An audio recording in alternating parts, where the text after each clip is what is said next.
छत्रपति शिवाजी महाराज को आप जानते हैं। शिवाजी जो एक महान राजा या एक सम्राट रहे हैं, जिन्होंने, आपको पता है,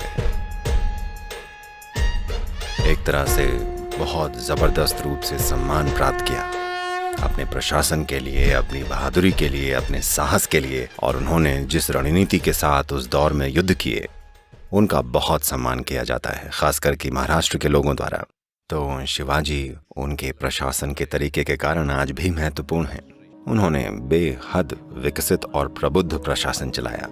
बड़े ही कम लोग उनके प्रशासन के बारे में जानते हैं। आमतौर से लोग उन्हें सिर्फ उनकी युद्ध की रणनीतियों की वजह से जानते हैं, जिसकी तारीफ और गुणगान किया जाता रहा है। पर उनकी सबसे खास बात उनका प्रशासन रहा है। अपने राज्य के लिए उन्होंने बेहद उन्नत प्रशासन किया। तो उनके एक गुरु रहे हैं जिनका नाम रामदास था।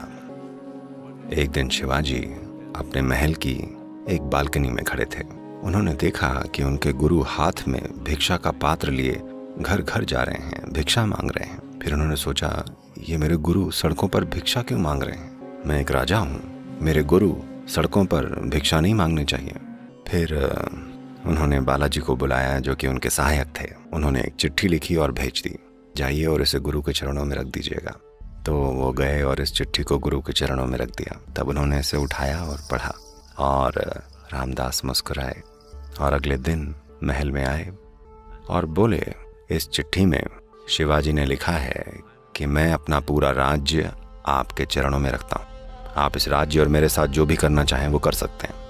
तो रामदास बोले, अब जब आपने अपना राजपाट त्याग दिया है और ये मुझे दे दिया है, तो आप क्या करने की सोच रहे हैं? तो शिवाजी बोले, सद्गुरु जी, जो आप बोलेंगे, आप मेरे सद्गुरु हैं, आप जो बोलेंगे वो मैं करूँगा।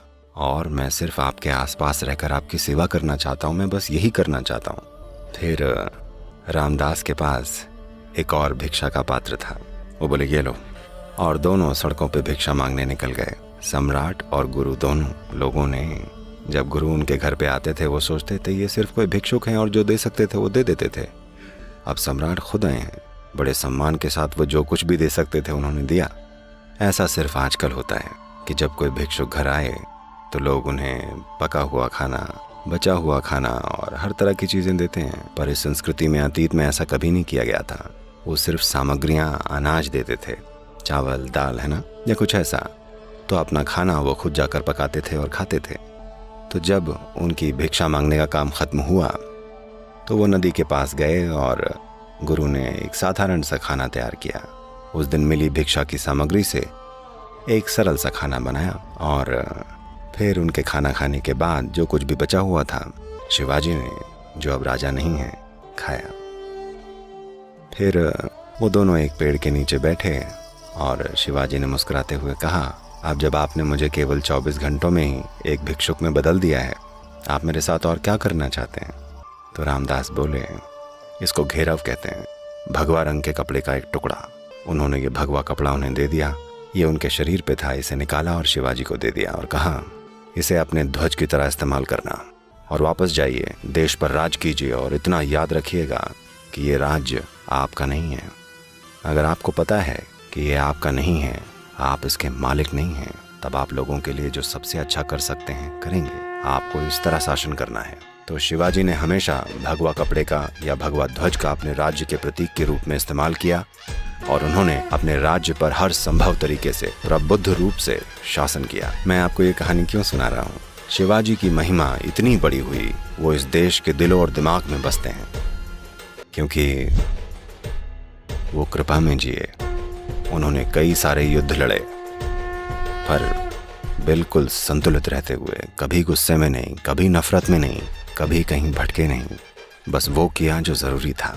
कृपा सबसे बड़ी शक्ति है जो आपके पास हो सकती है। एक बार जब कृपा आपके जीवन में आ जाती है तो हर छोटी चीज।